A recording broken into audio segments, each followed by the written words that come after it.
Y tenemos en esta tarde el, el título aquí de la clase, la pedagogía.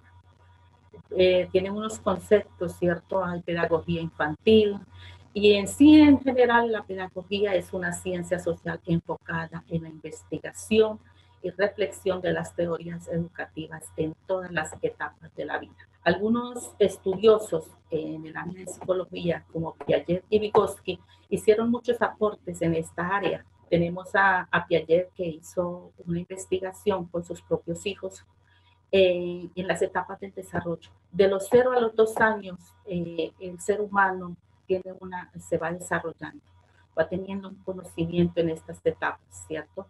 De los 7 años en adelante, el niño ya empieza a tener conciencia y va adquiriendo otros conocimientos hasta llegar al área adulta. Vygotsky también hizo muchos aportes al área de la educación. Científicamente estuvieron ellos trabajando, y Vygotsky también hizo la investigación que el niño aprende de acuerdo a su entorno, se va desarrollando el ser humano y va adquiriendo esos conocimientos.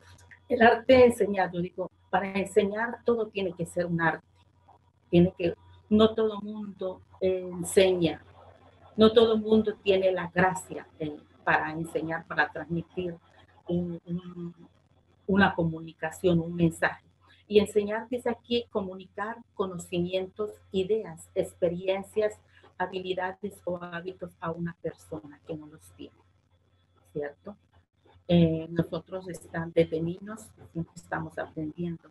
Nuestros padres nos están enseñando. Tenemos a nuestro alrededor muchas personas que nos están enseñando de muchas formas, de muchas maneras. Nosotros adquirimos conocimiento en las diferentes etapas de la vida, pero hay que tener habilidad para saber expresar lo que yo quiero decir y que quien está escuchando entienda y comprenda el mensaje que se está transmitiendo. Educar, dice aquí, proporcionar conocimientos o habilidades a una persona para dar una determinada información. Educar, nosotros todo el tiempo nos estamos educando, nos estamos preparando, nos estamos capacitando. Durante el día nosotros estamos aprendiendo alguna cosa nosotros aprendemos. Y a veces nos sorprendemos cuando en nuestras rutinas diarias hay algo que de pronto era tan sencillo, pero que nosotros no lo sabíamos, ¿cierto? Entonces, eso es así a grandes rasgos la información que les tengo ahí. Bueno, vamos a pasar. La pedagogía cristiana dice que es una disciplina que tiene relación con la Biblia, historia de la Biblia y del cristianismo, métodos o procedimientos de estudio de la Biblia.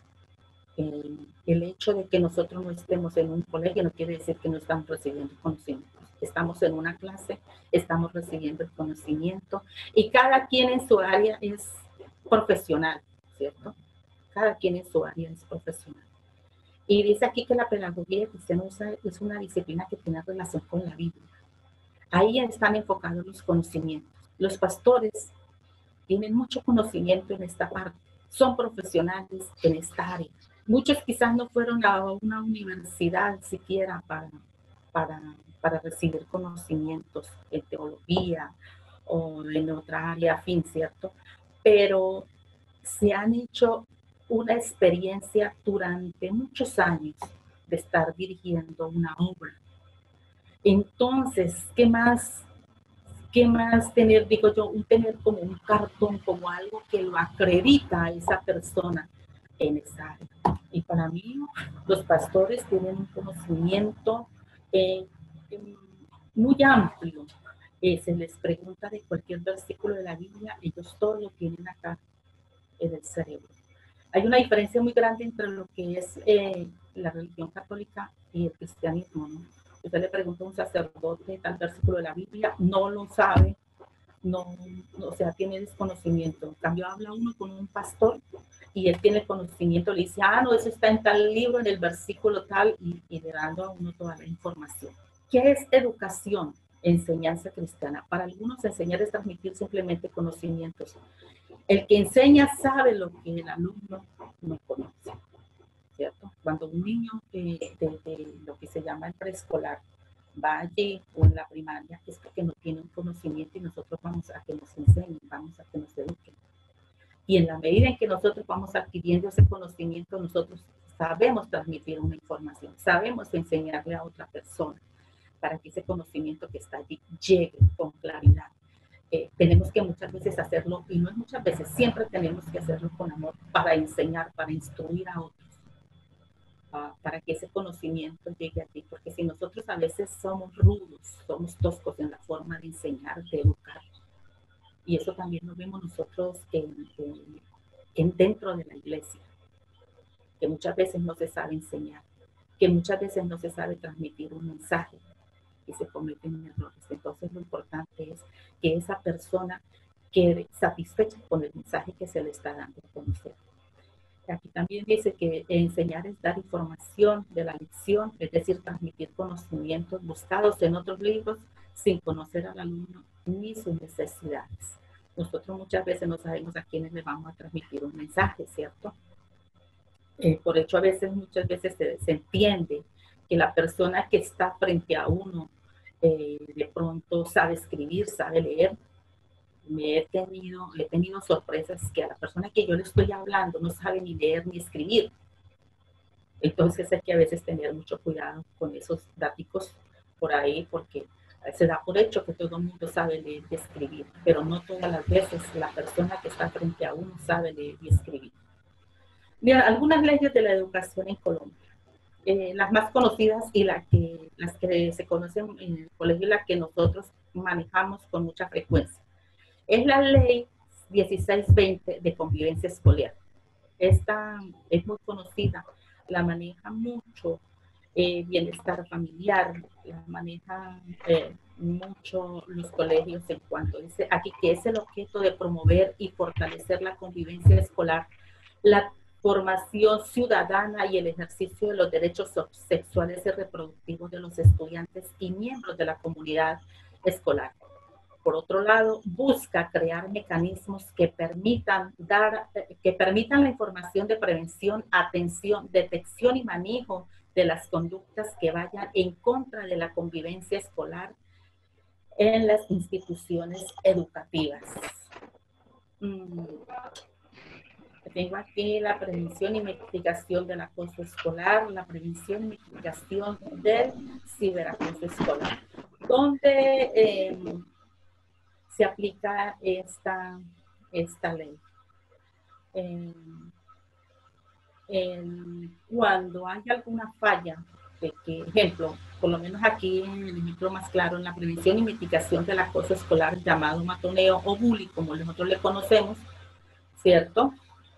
La prevención y la mitigación del ciberacoso. ¿Dónde hay ciberacoso? Cuando el estudiante, el niño, el menor, el joven, empiezan los adultos por las redes sociales a decirle, ejemplo, mándeme una foto en esta posición, mándeme esto, mándame lo otro, no que su mamá no se va a enterar. Eso es el ciberacoso y yo creo que nosotros lo miramos mucho por televisión cuando aparecen estas noticias. Es muy conocido el acoso escolar en los colegios, ¿cierto? En las empresas, cuando el estudiante está siendo intimidado por algún compañero, por alguna discapacidad que él tenga, por alguna causa en su rendimiento académico. Vemos que se hace acoso o matoneo escolar cuando el estudiante, dependiendo de su apellido, los muchachos encuentran cómo reírse, cómo burlarse. Bueno, muchas formas de acoso, de intimidación escolar nosotros vemos en los colegios. Nosotros allí tenemos que estar pendientes cuando el estudiante es intimidado. Muchas veces los niños no lo manifiestan, se demoran mucho tiempo en uno a veces conocer que un niño está siendo intimidado por alguno de los compañeros, que está siendo acosado. E incluso en la calle, cuando el niño va de la casa al colegio, de la casa, del colegio a la casa, a veces los niños o las niñas son abordados por personas de expendio de consumo de sustancias y empiezan ellos a intimidarlo, a decirle usted puede distribuir, usted puede llevar allí, colabórenos. Y los niños muchas de las veces tienen miedo de ir al colegio solos.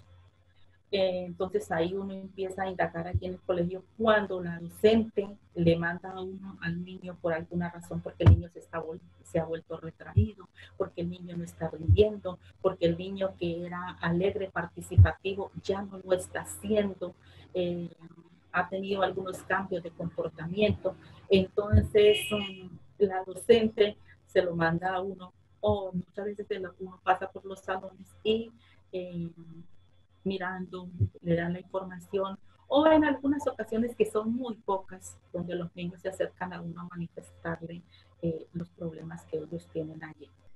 Usted decía que el objetivo es promover y fortalecer la convivencia escolar, la formación ciudadana y el ejercicio de los derechos sexuales.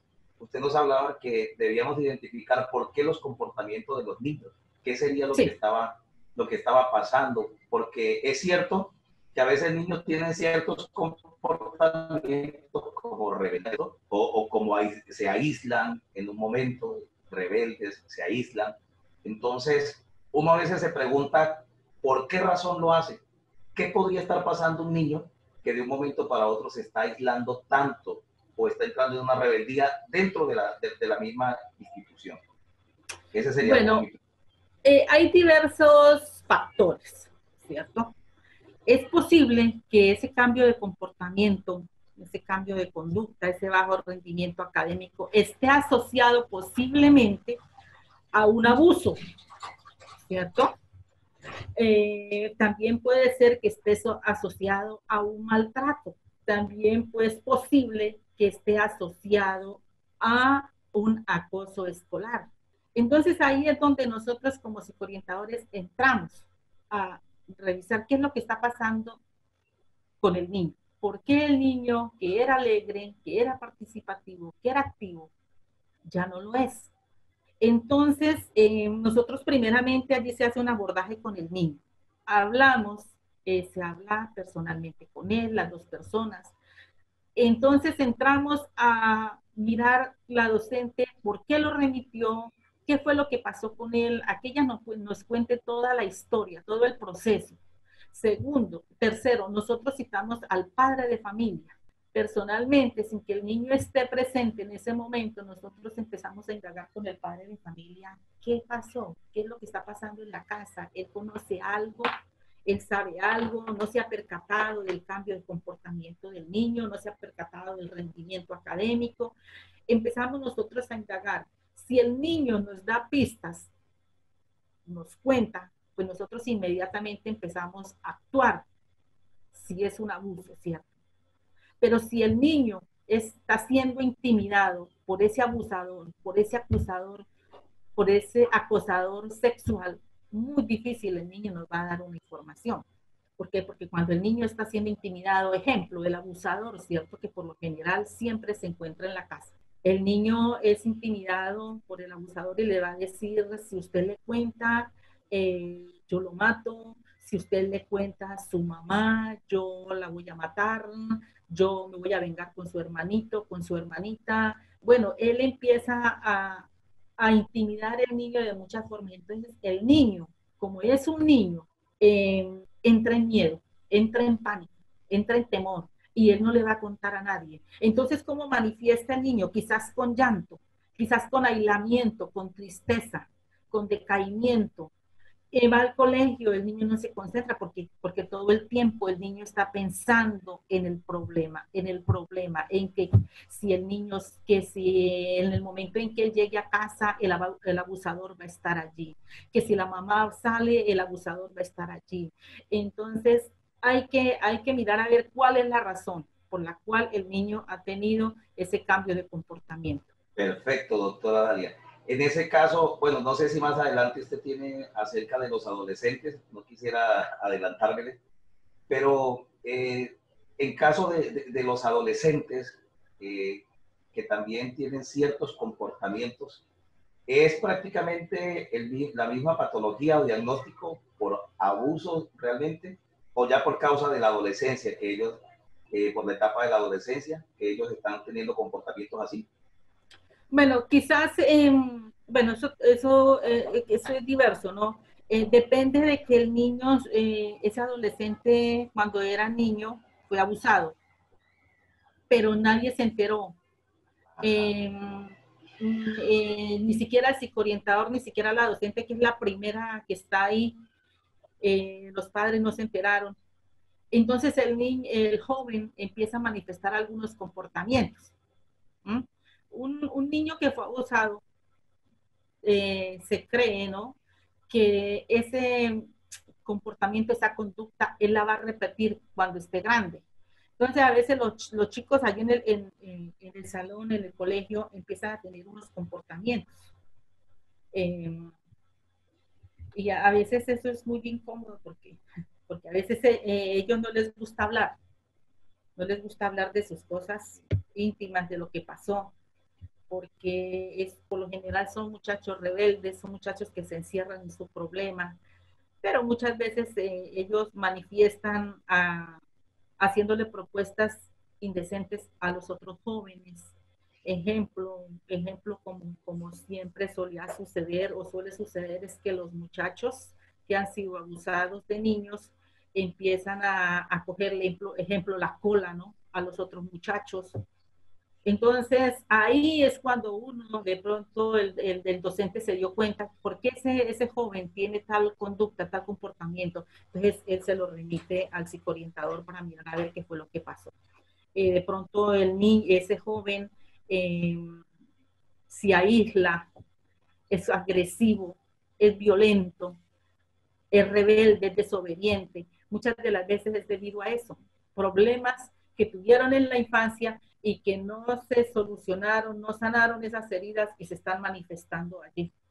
En los colegios hay un proyecto de educación sexual, entonces que eso es directamente desde el Ministerio de Educación. Y por eso las clases de orientación sexual. Y en los colegios también hay un día que se saca para hacer énfasis en este proyecto de educación sexual. Ahí donde a veces no se tiene en cuenta a qué niños va a llegar esa información y cómo se va a dar a conocer cuando se dan las clases de orientación sexual ahí en los niños. ¿Mm? Tengo un caso y conocí un caso, no siendo psicoorientadora, sino estando en la casa, de una mamá que tenía una niña estudiando y la profesora pues le dio la información, le dio la información de cómo era tener una relación sexual y todo eso. Entonces ella cuando llegó a la casa, ella empezó a contarle a la mamá lo que había pasado en el aula y dijo, mamá, yo quiero que cuando usted esté con mi papá me deje ver, yo quiero ver, porque es que la profesora me dijo, pero ya no nos mostró. Y empezó entonces la mamá a ser bombardeada por tanta información que la niña había recibido y que esa información no había sido procesada allí. Y la mamá se acercó y me dijo, ¿cómo hacía? Porque la niña estaba espiándolos. La niña, mejor dicho, por debajo de la puerta, cuando ellos se acostaban a dormir, miraban que la niña estaba por debajo de la puerta mirando a ver qué estaban haciendo los papás allí. Entonces, esto es de mucho cuidado. Esto no es para estar dando información así cuando el niño, dependiendo las edades, y después quienes tienen que aclarar las cosas son los padres y muchas veces los padres no pueden aclararle la información al niño. Bueno, la otra es el decreto 1421, es la reglamentación del proceso de discapacidad.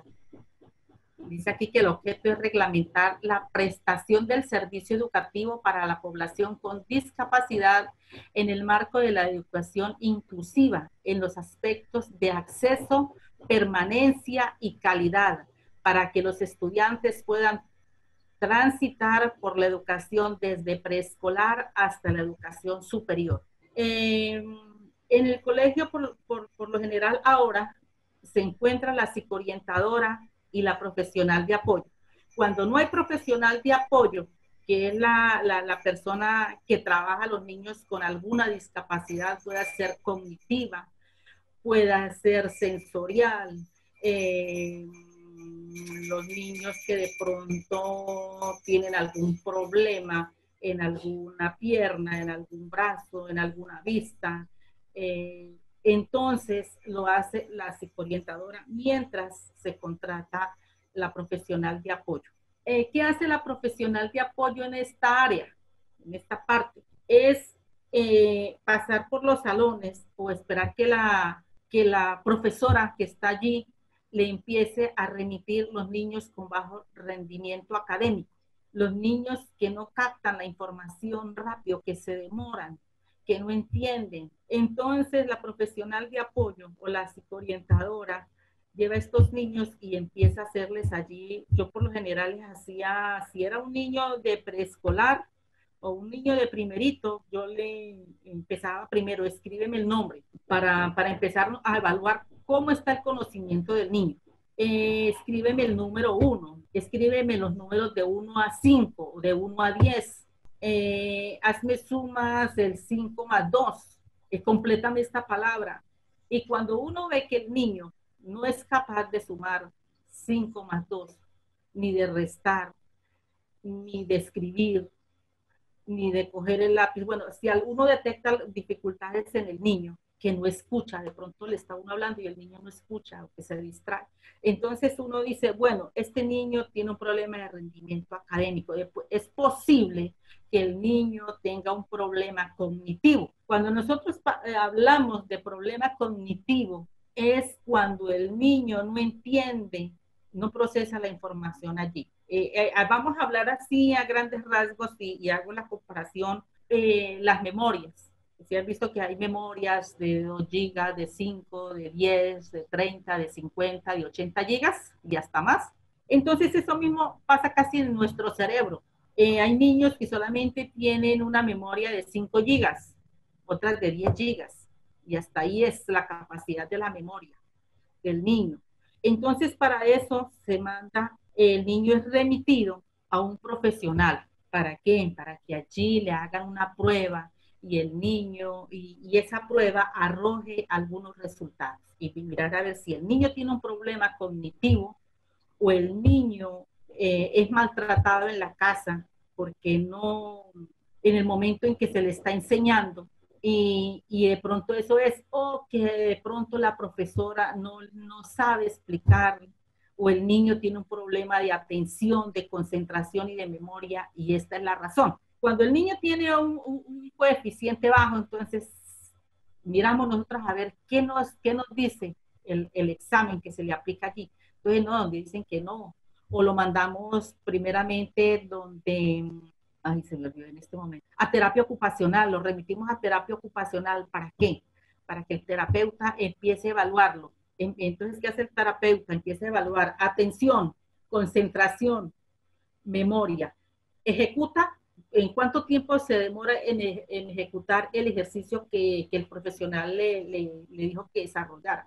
Entonces, de pronto el profesional nos dice, no, el niño tiene un problema de atención dispersa. ¿Cuál es atención dispersa?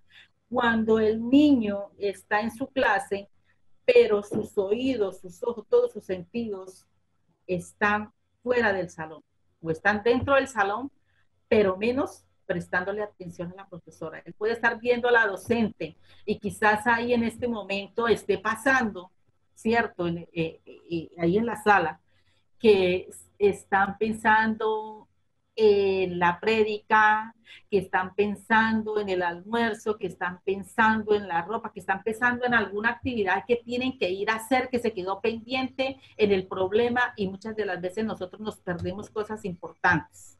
¿Por qué? Porque nuestra mente, nuestro pensamiento en un momento está presente, pero se puede salir del aula en un momentito.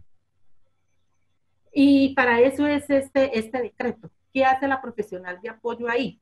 Cuando el niño tiene problemas cognitivos, se tiene alguna discapacidad, entonces la profesional de apoyo le va a hacer unas adecuaciones curriculares y va a decir, ejemplo, si un niño con un conocimiento normal se aprendió en el preescolar o en el primero, en el segundo. Bien, vamos a hablar de primero de primaria. Si los niños de primero durante el año se aprenden normalmente los números de 1 a 1000, un niño con un coeficiente bajo se los aprendió hasta 20 durante el año. La profesora tiene que evaluarle al niño todos esos conocimientos y va a pasar. ¿Por qué? Porque hasta ahí fue la memoria y hay que ser conscientes que hasta ahí el niño aprendió, pero por eso no se va a dejar que repita su grado primero, porque para eso está la profesional de apoyo que le está haciendo acompañamiento y seguimiento, y el niño tiene que ser llevado eh, con frecuencia para que la profesional de apoyo lo esté guiando. Se llama también a los padres de familia. ¿Para qué? Para que a estos niños se les preste más atención en cuanto a la educación. Con esas adaptaciones curriculares, por eso dice que desde el preescolar hasta la educación superior, o sea, hasta el bachillerato, grado 11, el niño va a tener o el joven va a tener sus adecuaciones curriculares. Y era a veces muy sorprendente, cosas que nos sorprendieron mucho, es que a veces los niños que tienen un coeficiente bajo y que se les ha hecho adaptaciones curriculares, a veces saben más que los mismos muchachos que tienen un coeficiente alto, normal. Entonces, para eso es donde se aplica este decreto, el 1421. Dice la otra parte, es el compromiso que el sector educativo establece para eliminar gradualmente las barreras existentes para que ingresen a la educación y se promueva su desarrollo, aprendizaje y participación en condiciones de equidad con las demás estudiantes. No se puede rechazar a un estudiante que tiene un coeficiente bajo. No lo podemos hacer a un lado, porque él tiene los mismos derechos y las mismas garantías en la educación que un niño con un coeficiente normal, un coeficiente alto. Entonces los profesores tienen que aceptar a este niño, ellos lo aceptan allí. Muchas de las veces encontramos profesores, no sé si haya uno ahí en la sala que me disculpe lo que voy a decir, pero muchas veces los profesores rechazan a estos niños, no, no son atendidos en el aula porque el niño requiere más tiempo para enseñarle. Entonces, muchas veces la profesional de apoyo, la psicoorientadora, tiene que sentarse al lado del niño o de la niña para irle explicando y que él vaya desarrollando la tarea o vaya desarrollando el ejercicio que se está haciendo en la clase. Los profesores tienen que eliminar esas barreras. Ellos muchas veces se escudan en que nosotros no somos profesionales en eso, no, nosotros no sabemos, nosotros no. A veces ellos se encierran en eso, pero ellos tienen que tener la mente abierta porque por lo general se está viendo que hay mucho niño que está llegando con un coeficiente bajo y es debido muchas veces a la alimentación, es debido muchas veces a la gestación.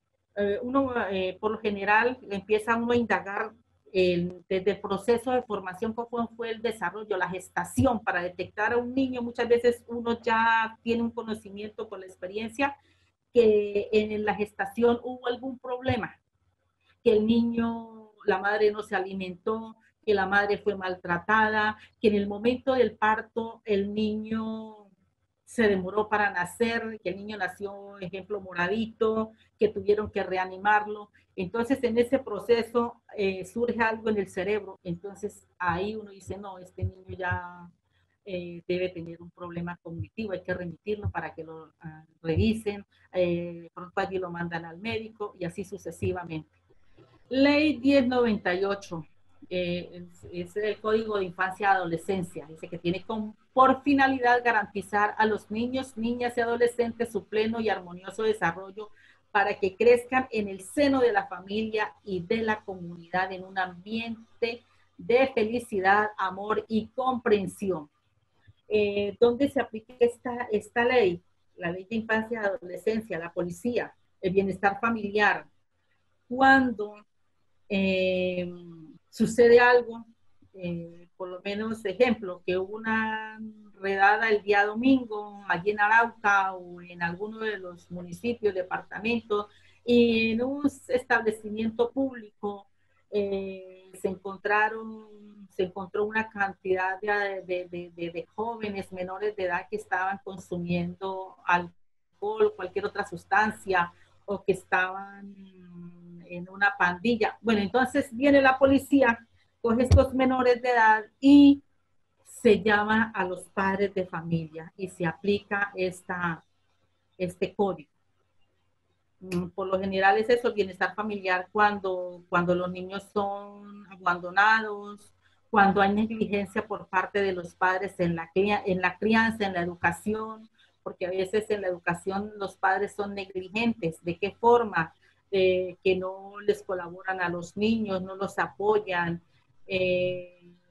se citan a una reunión, los padres nunca van. Entonces se aplica esta ley. Bueno, ¿cuál es la labor del orientador escolar? ¿Cuáles son esas funciones? Dice que las funciones es asesora, guía, orienta a cada integrante de la comunidad educativa para que éste logre la actitud, las habilidades y destrezas para aprender por sí mismo, para entender su entorno y para innovar su presente y su futuro. Asesora, guía, orienta. Esas son tres palabritas claves. Nosotros como psicoorientadores no podemos nosotros formular ni diagnosticar a nadie. Primero, porque no hay el tiempo, porque no se cuentan con las herramientas en la institución. No hay el tiempo para practicar exámenes o algo parecido. Se maneja una psicoorientadora por las 2 jornadas y muchas veces esas jornadas están comprendidas entre los 3.000 y 2.500 o 3.500 estudiantes en las 2 jornadas. La psicoorientadora tiene que trabajar las 2 jornadas o una jornada, media jornada, y no alcanza a abordar toda la población. Entonces solamente ella asesora, ella lo que hace es analizar y remitir al profesional que tenga por lo general, la psicoorientadora cuando remite al médico general. El médico general es el que en ese momento dice, bueno, el niño necesita terapia ocupacional. No, el niño es remitido a otro profesional para que le practique tal examen. Él es el que remite, el médico general es el que remite al niño a donde tenga que ir. Y ¿qué más? Guía. Ella tiene que estar pendiente, orienta, aclara dudas, está ahí pendiente. Sea que asesorar a los docentes, a los padres de familia y al estudiante. ¿Cuáles son esos campos, cierto? Por lo menos, ¿qué se hace? Identificar necesidades educativas y problemas de aprendizaje, que lo vimos en la ley, ahorita allí en el código, es identificar esas necesidades educativas. ¿Qué necesita el estudiante? ¿Qué está pasando con él? ¿Cuáles son esos problemas de aprendizaje que el niño tiene? El trabajo coordinado con docentes. Es un trabajo mancomunado que se hace con la comunidad educativa.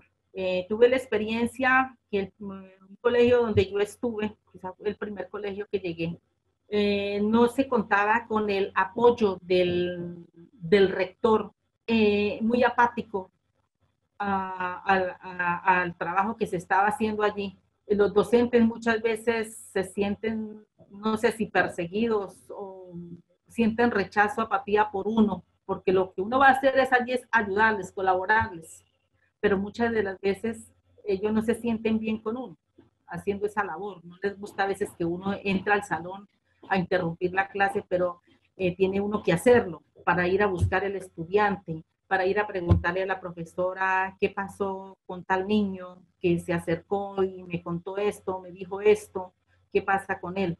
Entonces, es un trabajo mancomunado que se hace. Rector, coordinadores, profesores, padres de familia y estudiantes. No puede ir el orientador escolar por un lado y los profesores por uno, el rector por otro, porque así no se hace un trabajo. O sea, cada quien está desarrollando su trabajo, pero no se va a ver el rendimiento. Entonces, es un trabajo que se hace mancomunadamente. Cuando se hace un trabajo donde todas las partes caminan hacia el mismo destino, se hace un buen trabajo. Entonces, es un trabajo con docentes, con toda la planta educativa que hay allí, con todos los profesores, los estudiantes, los padres de familia, con la comunidad educativa. Identificar necesidades educativas y problemas de aprendizaje. Trabajo coordinado con docentes ya, atención a padres de familia. atención a padres de familia. Encontramos ocasiones donde el mismo padre de familia se acerca al psicoorientador para contarle el problema que está pasando en la casa. Ejemplo, el padre de familia está preocupado porque el niño tiene bajo rendimiento académico, se ha vuelto agresivo, se ha vuelto perezoso, no quiere dormir temprano, y entonces ¿el qué hace? O hay problemas entre los esposos, se van a separar y esto está afectando al niño. Entonces el padre de familia se acerca para que nosotros le brindemos el apoyo y el acompañamiento, la orientación al estudiante. Y cuando esto pasa, por lo general se remite a la familia, al psicólogo. ¿Para qué? Para que el psicólogo haga un abordaje de toda la familia y entren en terapia para brindarles el apoyo. Algunas veces me tocó citarlos porque son padres muy apáticos, porque se cree que quien va al psicólogo es porque está loco. Ese es, entre comillas, lo que se dicen, usted está donde el psicólogo, y es que usted está loco. No, yo tengo que remitirlo al psicólogo, o toda la familia tiene que ir al psicólogo. No, pero es que nosotros no estamos locos. No, no es porque estén locos, es porque necesitamos acompañamiento. Cuando nosotros como adultos no tenemos la habilidad ni la destreza para solucionar nuestros propios problemas, muchas de las veces tenemos que recurrir a alguien, a una persona que sepa. Si no, si ejemplo, se recurre al sacerdote, se recurre al pastor o se recurre a un psicólogo, ¿para qué? Para que él sirva como mediador. Por eso, cuando nosotros como cristianos abordamos y es muy bueno que en la iglesia haya una pareja pastoral, que esté el pastor, la pastora. ¿Por qué? Porque muchas de las veces nosotros nos acercamos a ellos para contarles lo que está pasando en la casa y que ellos nos colaboren. Un psicólogo, un orientador escolar o un pastor no es Dios para solucionar el problema. Nosotros como psicoorientadores o como psicólogos simplemente damos una herramienta, damos unas ideas de cómo solucionar el problema, de qué hacer. Y eso mismo pasa, yo creo que es en la iglesia, cuando se le cuenta algún problema que está pasando en el hogar, pues primeramente buscar a Dios, ¿no? Para que Él nos ayude a acercarnos al Señor. Pero muchas de las veces somos, como dijera, con el pasar del día, del tiempo, la gente no ve mejoría en el problema y dice, no, ese psicólogo no sabe, eso es una pérdida de tiempo. No, ese pastor no sirvió para nada. Yo fui allá y no, allá solamente son chismosos porque les gusta que uno le cuente todas las cosas que le están pasando a uno, pero no nos colaboraron. No, simplemente se dan las herramientas, se dan las ideas de las posibles soluciones a ese problema, y está en la persona, está en uno si lo toma o lo deja. ¿Ve? Y por eso es que muchas de las veces no se ven mejorías en las familias. ¿Por qué? Porque no quieren salir de la situación. Otro tengo aquí, desarrollo y control de los proyectos. Hay proyectos educativos que tienen que ser abordados allí, como el de educación para la sexualidad. Entonces hay que trabajar en esos proyectos. Atención a estudiantes con problemas de conducta y comportamiento. Estos problemas de conducta y comportamiento, de problemas de agresividad, de violencia, peleas, conflictos entre los estudiantes, entonces son llevados hacia el psicoorientador para mirar a ver qué es lo que está pasando, por qué se están manifestando estos comportamientos. Conocí un muchacho muy violento, era de grado 9, y él era muy violento, y cuando se enojaba le pegaba inmediatamente a alguien. Un día le pegó a un docente, le pegaba a cada rato a los compañeros, y me lo mandaron. Él llegó él llegó a la oficina y iba furioso, que yo le dije, pasa, siéntese. Dijo él, no me siento, y empezó sus manos empezó a hacer los puños. Estaba furioso, estaba violento.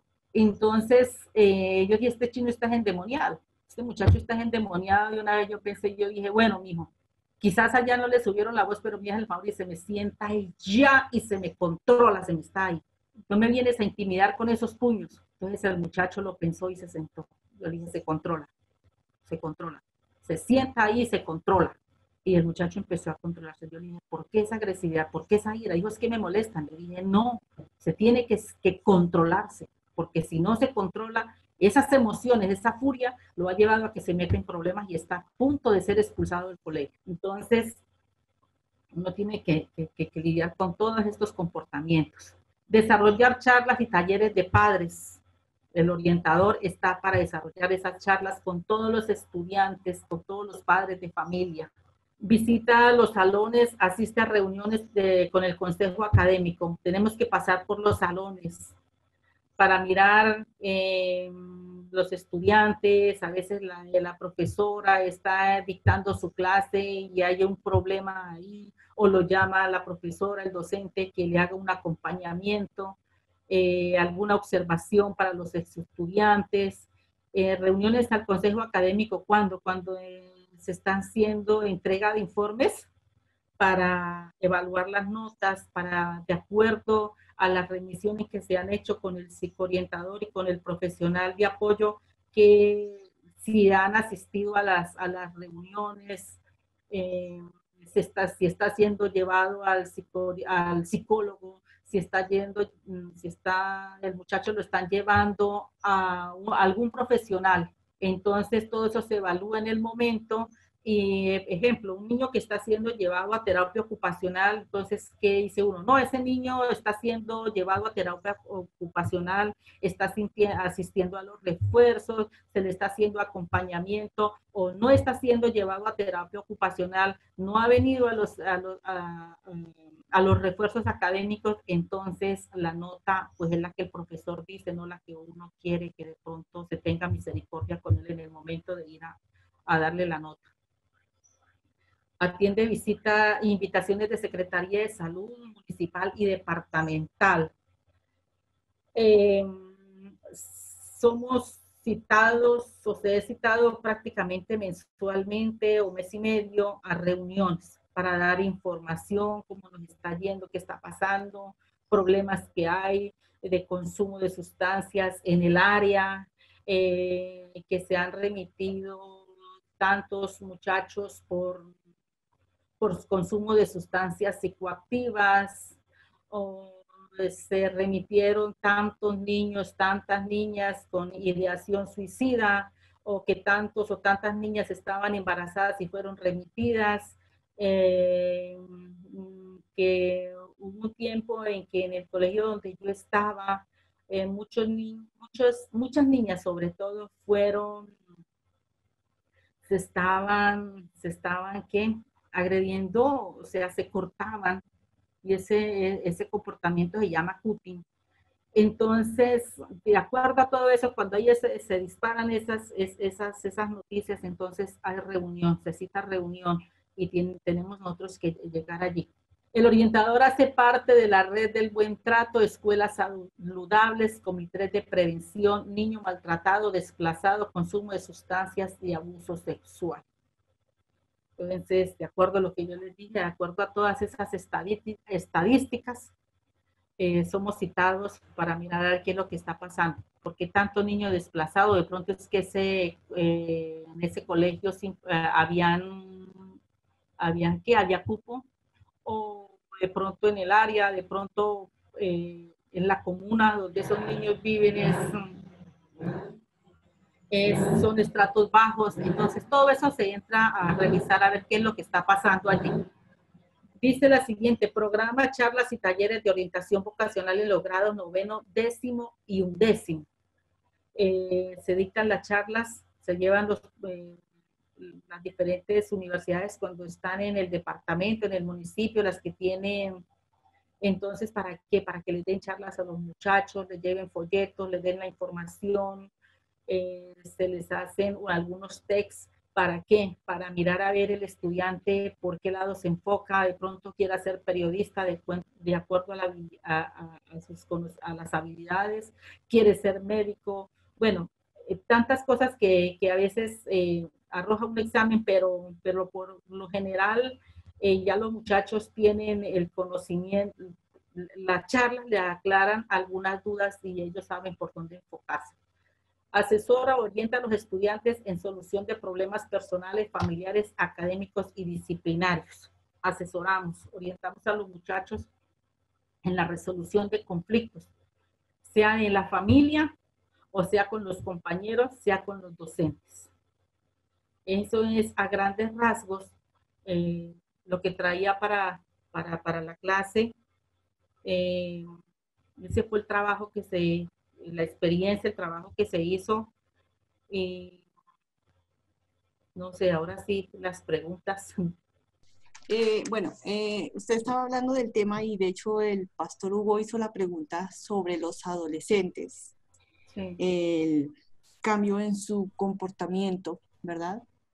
Usted explicaba que generalmente esos comportamientos los repiten cuando ellos han sido abusados en su niñez. Mi pregunta tiene que ver con eso. ¿Necesariamente un adolescente o preadolescente que tiene estos comportamientos tan fuertes o estos cambios en su comportamiento tan fuertes, tiene que ser siempre asociado con abuso en su niñez? ¿No puede ser simplemente por sus cambios hormonales?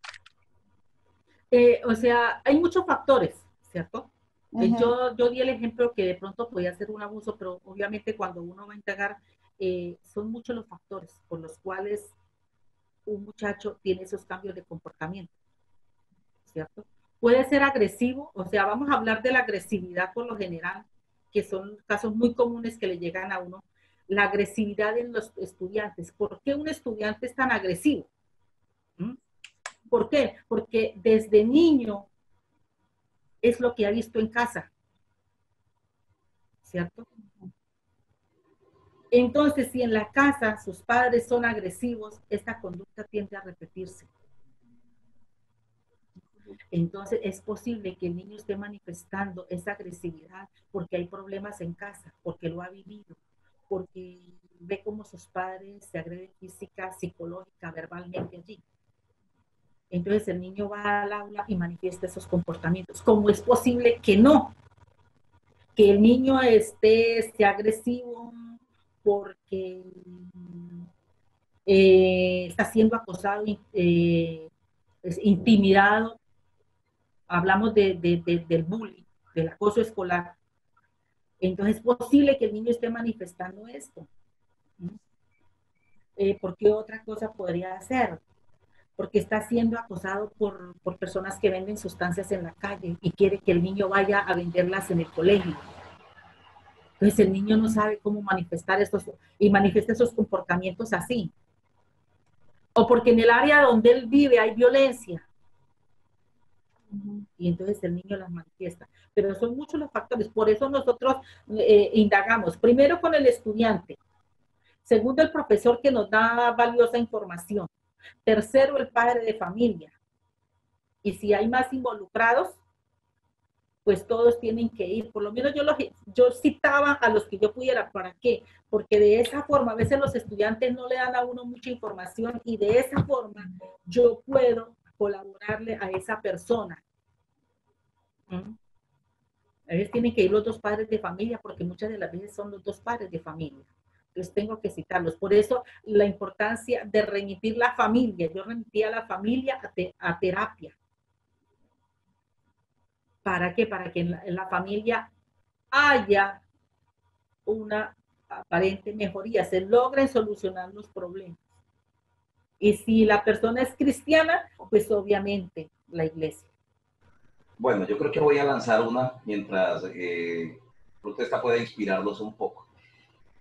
Doctora Dalia, esto quiero preguntar por algo muy importante, que precisamente este seminario de capellanía nos está formando, y digo nos está formando porque yo estoy aprendiendo con ellos, aunque hago parte de los docentes, aprendo con ellos, son pastores, son profesionales, tienen mucho que dar, y aprendemos todo, bendito Dios. Pero yo quería preguntar exactamente cómo nosotros podríamos entrar, doctora Dalia, cómo nosotros como capellanes, que el capellán prácticamente es un siervo de Dios que hace una labor social, cómo nosotros desde la posición espiritual, desde nuestro servicio espiritual y social, podríamos hacer la entrada a un colegio para que nos den la participación de la consejería. Yo me acuerdo que alguna vez usted me compartió y me decía que por momentos era un poco difícil porque aún usted siendo cristiana, no le permitían prácticamente que diera muchos consejos cristianos porque su labor en el colegio era de ser psicoorientadora. Pero bueno, yo creo que usted creó algún tipo de estrategia para poder hablarles, porque uno cuando tiene la palabra no se resiste, algo tiene que salir de Dios. La pregunta es, ¿cómo haríamos para entrar? ¿Cómo ven los profesores, los rectores, ese personal de pedagogía, la entrada, por ejemplo, de los ministros? En este caso yo siempre he creído que para los sacerdotes es un poco más fácil, ¿no? Sí. Un poco más fácil. Pero para nosotros los pastores, realmente los ministros de Dios, los líderes, en este caso los capellanes, ¿cómo sería esa entrada? ¿Cuáles serían los protocolos? ¿Hasta dónde nosotros podemos avanzar en un colegio para que nos permitan hacer una labor de consejería? Nosotros tenemos bien claro, doctora Dalia, que no podemos ser terapeutas porque no somos profesionales en psicología, pero que sí podemos ser consejeros, que sí podemos aconsejar y orar. Pero ¿cómo serían esos protocolos? ¿Cómo entra uno hasta allá? ¿Cómo le dan esa oportunidad para que uno pueda tener esa valiosa oportunidad de aconsejar a los alumnos, los profesores, los padres de familia? Bueno, no es fácil. ¿Por qué? Porque lo que su merced dijo ahorita, cuando yo llegué, fui condicionada por el rector. Fui condicionada y me dijo, usted aquí no me va a hablar de Dios. Y obviamente, pues eso fue una sorpresa para mí porque yo de una vez me cortó, de una vez él me dijo, me puso el límite, hasta aquí fue, ¿cierto? Pero me dijo, usted no puede hablar de Dios, usted aquí no me viene a hablar de él, usted me viene a trabajar con los muchachos. Yo no quiero saber de que usted le está hablando de Dios a ellos. Bueno, mientras que él me hablaba, pues tuve un momento de atención dispersa, porque mientras que él me condicionaba de esa forma y tajante, radical, con esa autoridad me lo dijo, entonces yo pensaba, yo dije, bueno, usted está aquí en esta oficina, usted no está en la mía, no está escuchando lo que yo voy a decir, y yo tan pronto tenga la oportunidad, si un padre de familia, un estudiante, un docente me da la oportunidad de yo poderle hablar de Dios, lo voy a hacer, ¿cierto? Obviamente, si el rector me escuchaba hablar de Dios, pues él se puede quejar y me pueden quitar la tarjeta profesional, ¿cierto? Eso es una parte muy delicada, porque a mí me mandaron bastante complicado allí. Exactamente. Entonces, en el caso, ¿y cómo pues, podría entrar? ¿Cómo podría entrar? Ejemplo, si hay en una reunión que tenga un hijo allí, o a veces suelen suceder actividades y tuvo la oportunidad, pues ahí se aprovecha, ¿sí? Ejemplo, fue una charla de padres, o va a haber una charla de padres, y usted con su conocimiento puede participar, puede llegar allí con algún programa, con algo que pueda colaborar, ejemplo, con la agresividad de los muchachos, usted puede colaborar con eso, pero hay que comentarle al rector, el rector tiene que aprobar la entrada a esa persona para que se haga ese trabajo. Pero no es fácil, sí. no es fácil. Es más fácil que un sacerdote vaya que no un pastor. O que por lo menos, ¿qué puede pasar allí? Ejemplo, que haya que haya un problema como sucedió una vez. ¿Se acuerda que yo le comenté que estaban jugando con la tabla? A la Ouija. Sí. Entonces, no hubo más. Y yo dije, si alguna cosa, te llamo. ¿Por qué? Porque usted estaba cerca. ¿Ve? Y yo sabía que me iba a apoyar, que usted iba a llegar allí inmediatamente. Esa sería algo muy, muy preciso. Una parte de la entrada. Y hablando de los protocolos administrativos, por ejemplo, nosotros, los capellanes, estamos siendo entrenados, y aunque faltan algunas clases para eso, pero estamos siendo entrenados en cómo pasar propuestas, cómo hacer algún tipo de peticiones. En la parte administrativa, de pronto en un colegio nos podrían recibir, por ejemplo, una propuesta para, en medio de una actividad, nos dieran la oportunidad de hablar un poco acerca de la familia, de nuestra óptica. De pronto usted pudo ver que algún tipo de iglesia, algún tipo de comunidad religiosa pasó algún proyecto a la institución para que lo dejaran hacer alguna actividad. No, no tuve conocimiento, pero de todas maneras, desde que se elabore un buen proyecto, una buena propuesta, ¿cierto? Es posible que sí. Pero sí, eso tiene que ser también aprobado por la Secretaría de Educación. Ah, ok. Pues precisamente el capellán está siendo formado como en esa parte. No es que dejemos de ser los pastores, doctora, sino que el capellán es precisamente un cargo, es un oficio, digamos así. Por eso nosotros recibimos la placa de oficial capellán. Es un oficio donde nosotros no llegamos a nombre de una iglesia, o al menos de que, bueno, si de pronto la iglesia tiene sus capellanes y lo quiere hacer así, bueno, bendito Dios. Pero en caso, uno va es como a nombre de Dios, en nombre de Jesús, en nombre de prácticamente un oficio para llegar y exponer, hacer trabajos sociales que no solamente tienen que ver con charlas, también hay capellanía deportiva, como para hacer eventos deportivos donde nosotros podamos de alguna manera dar a entender y comprender que la vida cristiana es una vida también de inclusión social, donde la gente, donde los cristianos podemos compartir con cualquier tipo de personas que tengan otro estilo de vida y tipos de religión, ¿no?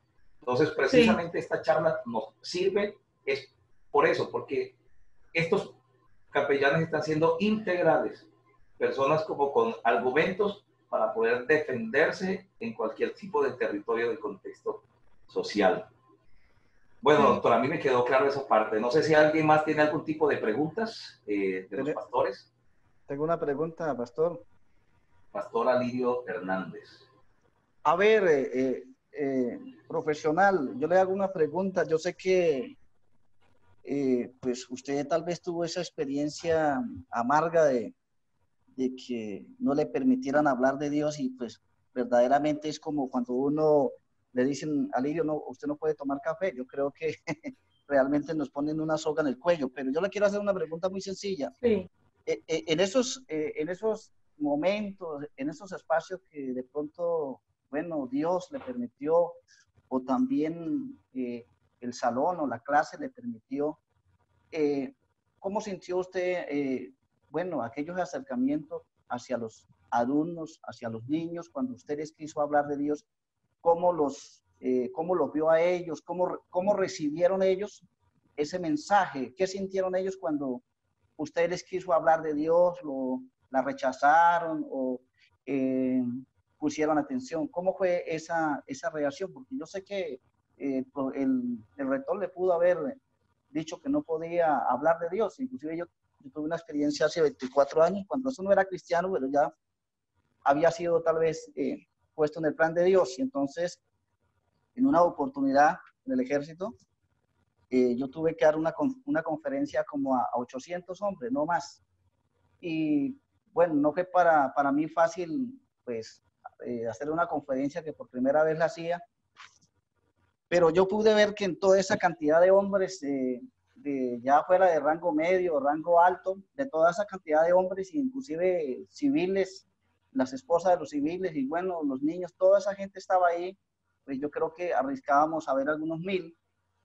Fue una experiencia muy bonita para mí porque pues fue la predicación donde más gente quizás tuve en el momento, pero yo pude ver que muchos de esos soldados, de esos suboficiales y oficiales, cuando yo les empecé a hablar de Dios siendo realmente, como dijo Pablo, no sabiendo nada, pero creo que el Espíritu Santo pues les estaba transmitiendo lo que yo no podía, pero yo veía en cada uno de ellos como como esas ganas de escuchar, de recibir, de aprender, como que yo veía que en ellos había una inquietud por las cosas de Dios. Y creo que el único opositor en ese entonces fue el cura, porque el cura los 2 días sí se enojó conmigo y por esa razón, y me dijo como que ahora es conferencista y entonces ¿para qué me tienen a mí? De todas maneras, yo, yo recibí ese regaño del cura porque, pues usted sabe, el cura es un religioso y en sí, pues, aún yo también era católico,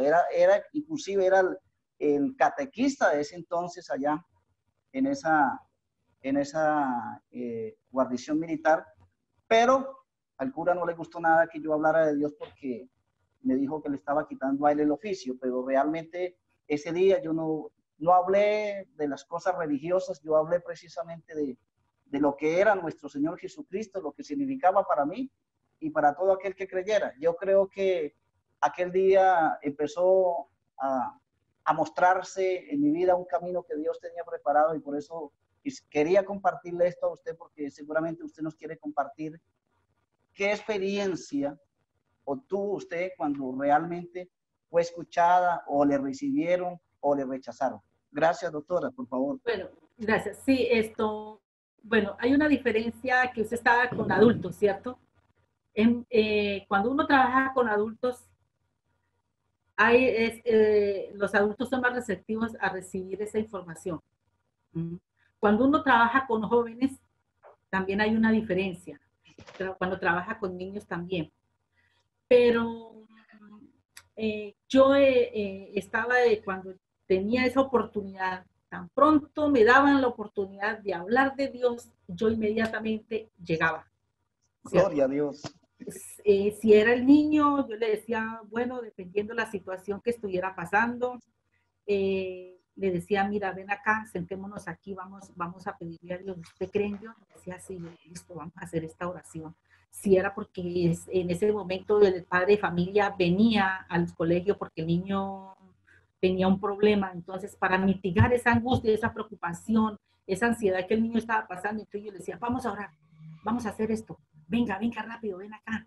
Entonces yo tenía la oportunidad, si era que los tenía frente al padre, al docente, lo que fuera, ellos siempre dan la oportunidad me abrían el espacio y yo de una vez aprovechaba la oportunidad para hablar de Dios.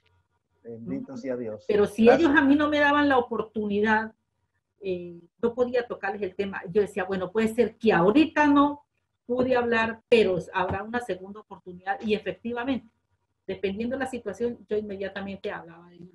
Gracias, doctora. Hay una reflexión bonita, Pastor Hugo. Siempre habrá una segunda oportunidad. Gracias por esa reflexión que nos deja. Perfecto, muy bien, muy bien. Bueno, doctora, yo tengo otra pregunta. Señor.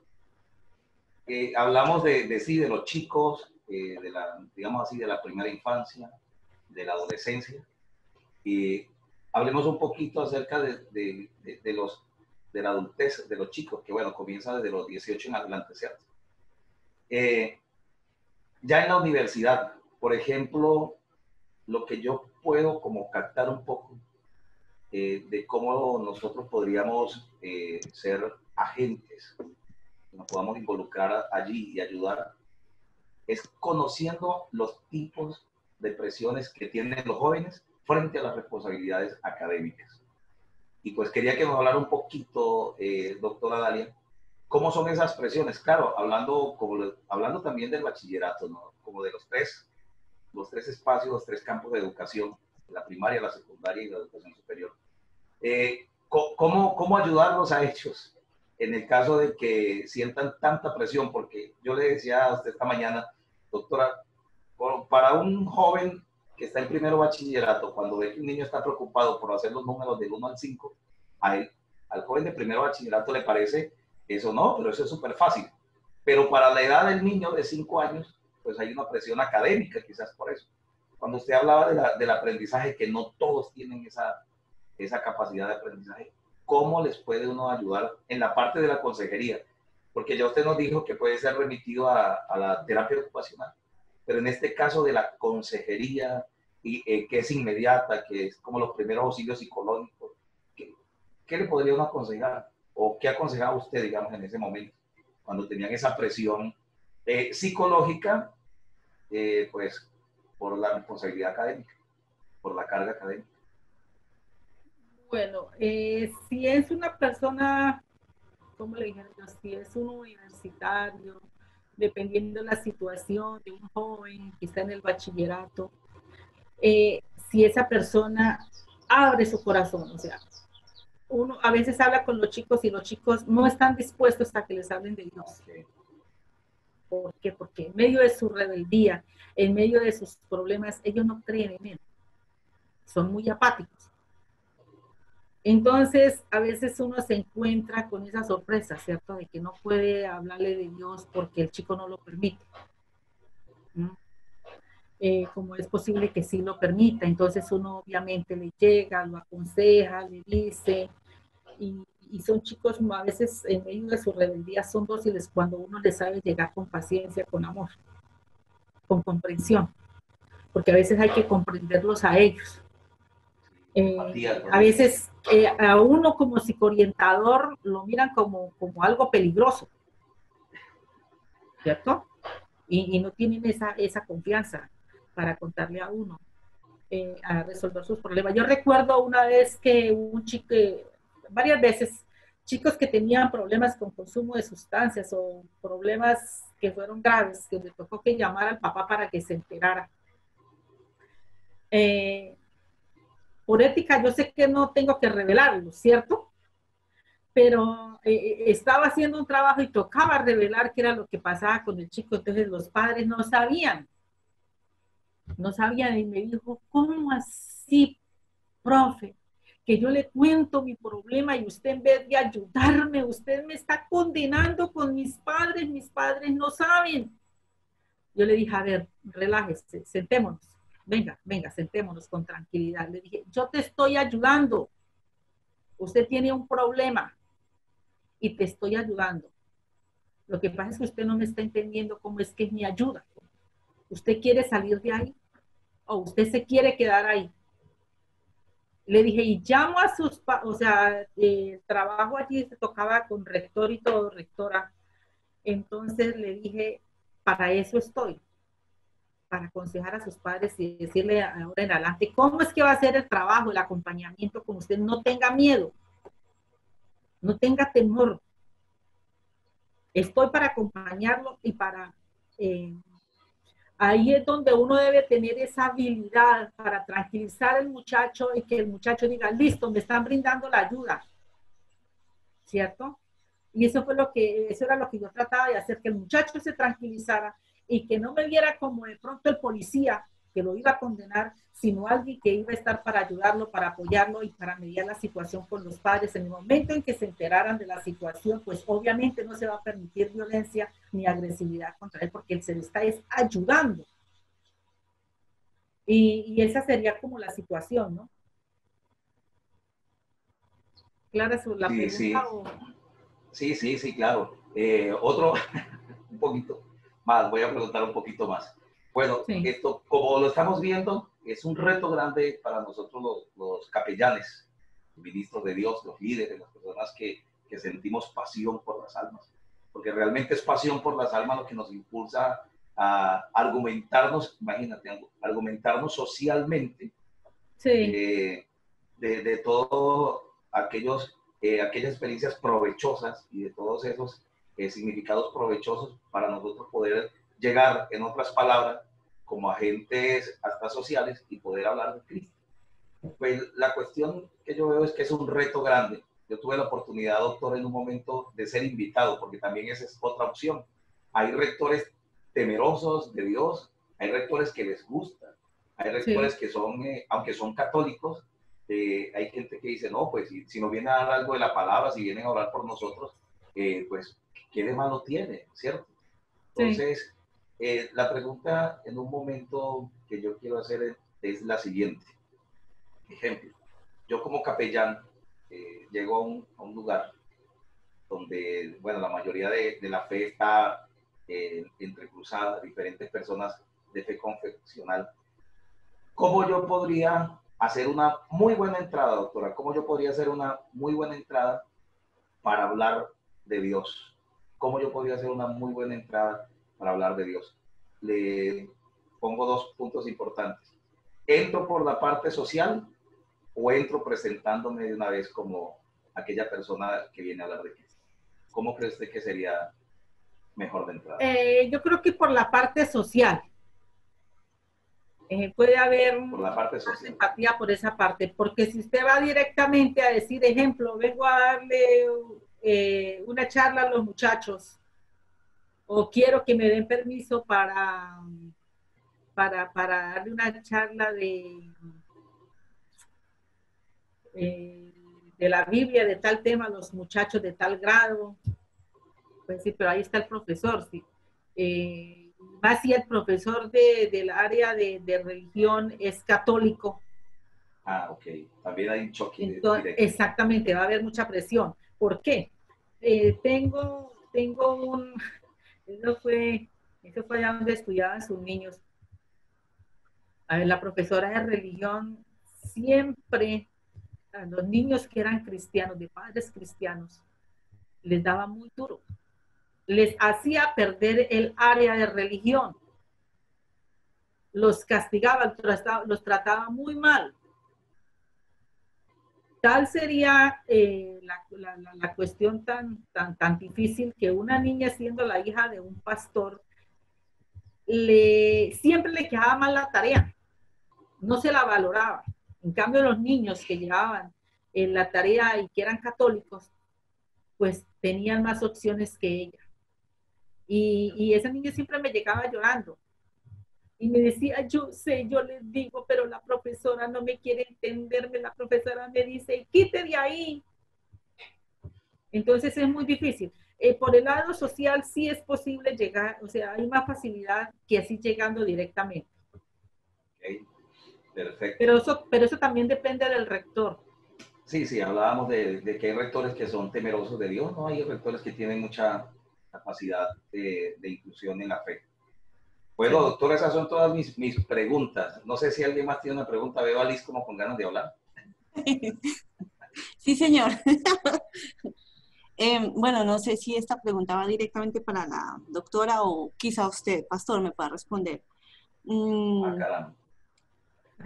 Sí, cuando usted dio el tema de hoy, capellanía pedagógica, yo me lo hice de pronto sí, es el tema, ¿verdad? Pedagógica. Sí. Me lo hice de pronto en un plano diferente o más amplio. Y esa es básicamente mi pregunta. El ambiente en el que se desarrollaría la capellanía pedagógica sería básicamente en las instituciones escolares o hay otros planos en los que también se podría desarrollar. Ah, bueno. Bueno, en ese caso sí le voy a responder yo y si la doctora Alia tiene algo para responderle, perfecto. Correcto. Por eso... Bueno, la parte, claro, la capellanía educativa va directamente a todo lo que tiene que ver con la pedagogía. Ejemplo, sí, claro, con la parte educacional en los niños, en los adolescentes y en las universidades. Pero las universidades tienen un punto, un nivel más amplio. ¿Cuál es el nivel más amplio?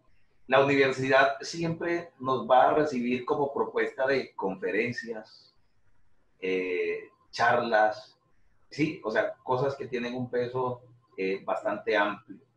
Y la capellanía se extiende en la universidad, donde hay que buscar la manera de argumentarnos más, de prepararnos más, porque vamos a tener ya eventos de mayor nivel, como conferencias.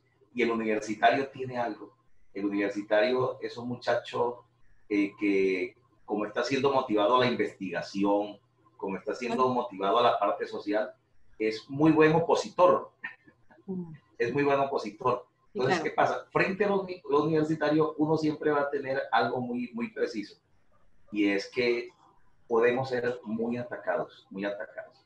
Entonces, lo que llevemos tiene que ser bastante manejable, tiene que ser muy entendible y tenemos que ser muy profesionales a la hora de realizar.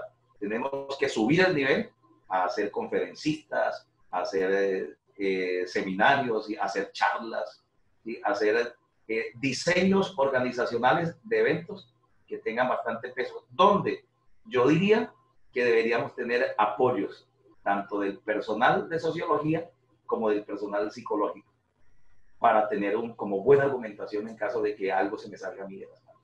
¿Qué dice la doctora? ¿Estamos bien por Bueno, ahí? yo pienso que cuando se tiene, es muy bueno el conocimiento de diferentes áreas, porque con eso se retroalimenta uno de los conocimientos, ¿cierto?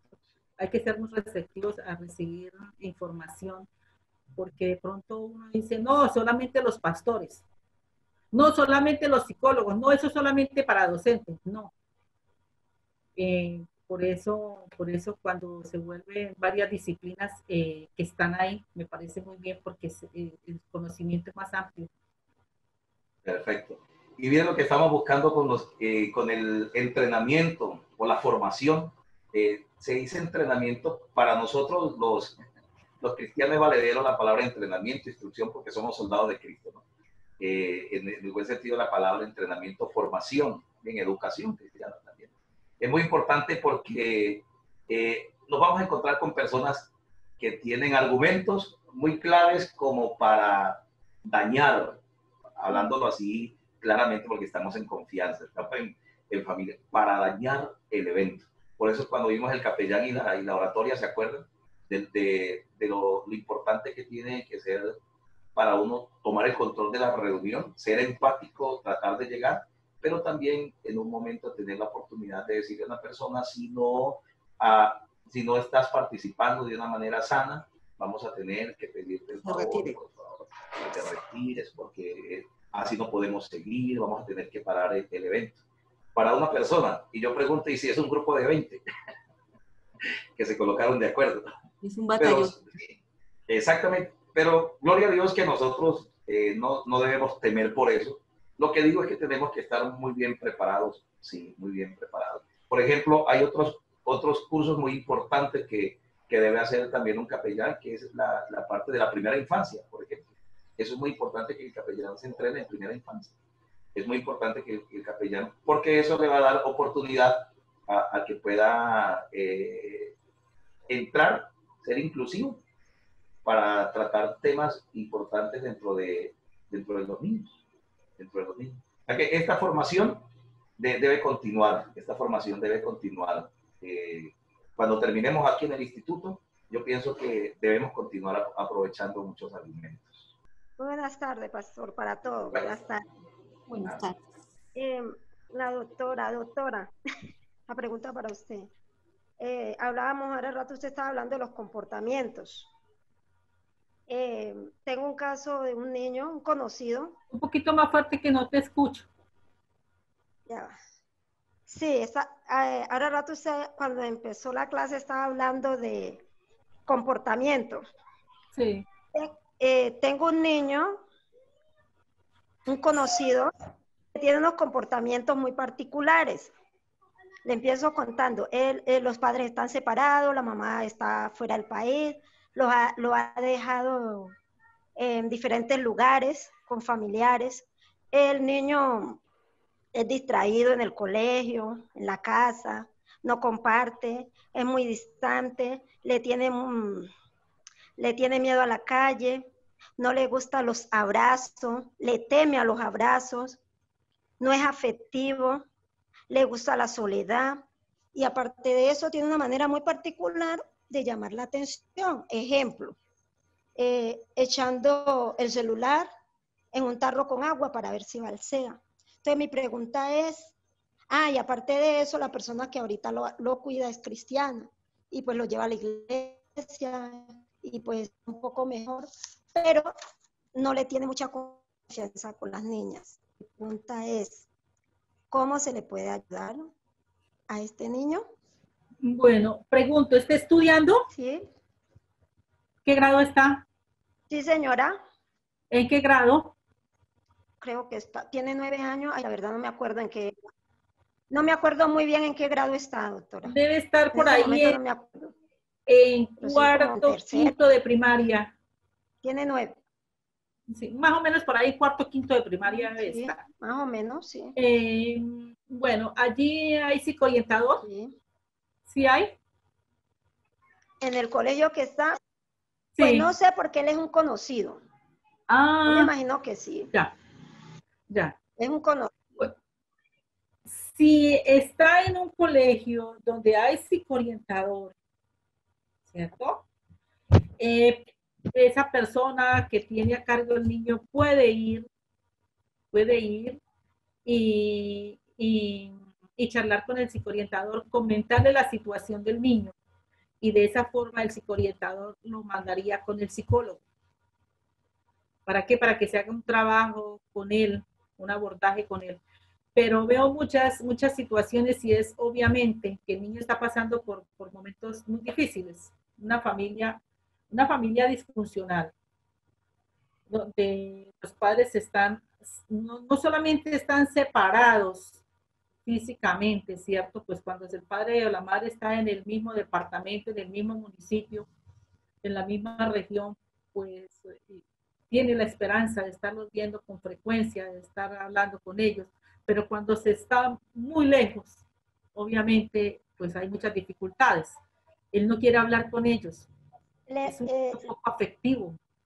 Sí. Es un niño que no está manifestando sus sentimientos, sus emociones, es retraído, es muy ausente de las cosas. ¿Por qué? Porque su corazón está lleno de dolor, lleno de tristeza. Y la parte espiritual obviamente le va a servir mucho, porque para el niño tiene que ser libre.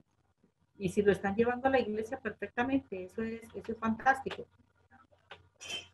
Porque aquí puede ser libre de todo eso. Ok, doctora, muchísimas gracias. Bueno, con todo gusto. Bueno, ya nos quedan, si no, 10 minuticos realmente. Quiero darle gracias a nuestro Padre Celestial, agradecerles a Dios primeramente, lo repito, a la doctora Dalia por estar con nosotros aquí, a la asistencia de todo el grupo que está muy concurrida la asistencia hoy, bendito Dios, a pesar de que muchos tienen compromisos